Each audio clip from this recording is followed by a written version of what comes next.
So shoutout sa viewers natin kung paano daw magandang setup lalo pag gumagamit siya ng Sakura 735, equalizer at saka DVD player. So dito idol dun sa mga gumagamit ng Sakura 735, ito kasi idol mas nagustuhan ko yung kanyang microphone effects dito Itong Wise 1, Wise 2, Wise 3 at saka Wise 4, ito ay nagagamit natin ito sa effects ng ating microphone. So dito pwede pa tayo magdagdag dito sa repeat niya para mapaganda pa natin yung effects ng ating microphone dito.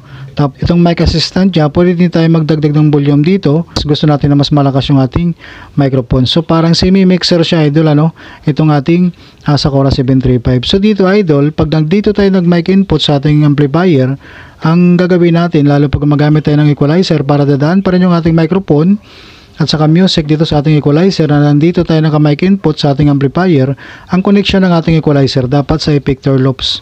Kahit dito tayo naka-mic input, dadaan yung ating microphone dito. So dito idol sa may mga Sakura 735 try nyo gamitin itong Wise 1 to Wise 4 kung ano ang mas gusto nyo na microphone effects dyan. So sa pag-connection naman ito idol, ganito lang gagawin natin So pupunta tayo sa likod ng ating amplifier.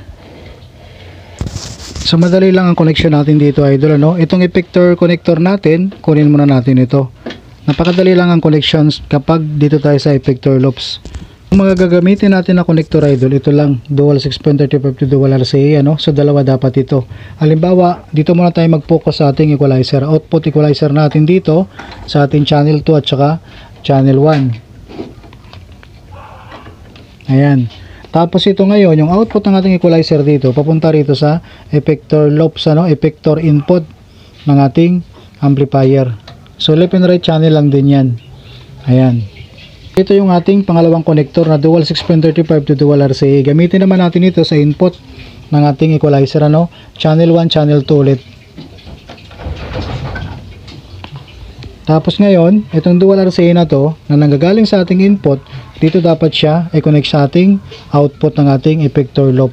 Ganoon lang siya idol yung input nito nanggaling sa output. Tapos yung output nito napunta sa input ng ating equalizer. Ngayon, ang gagawin natin dito, yung output dito ng ating DVD player, gagamitan natin siya ng dual RCA Ayan. So ngayon, itong output natin dito, halimbawa ayan, left and right channel lang ating output dito ng ating DVD player. Ayan. Ngayon, ito na yung i-connection natin dito sa audio input ng ating amplifier. So, mamili tayo, selector A or selector B. Halimbawa, selector B ang gagamitin natin dito. Ayan. Dadaan na yan idol sa ating equalizer itong music natin. Microphone natin dito sa ating amplifier na naka-mic input.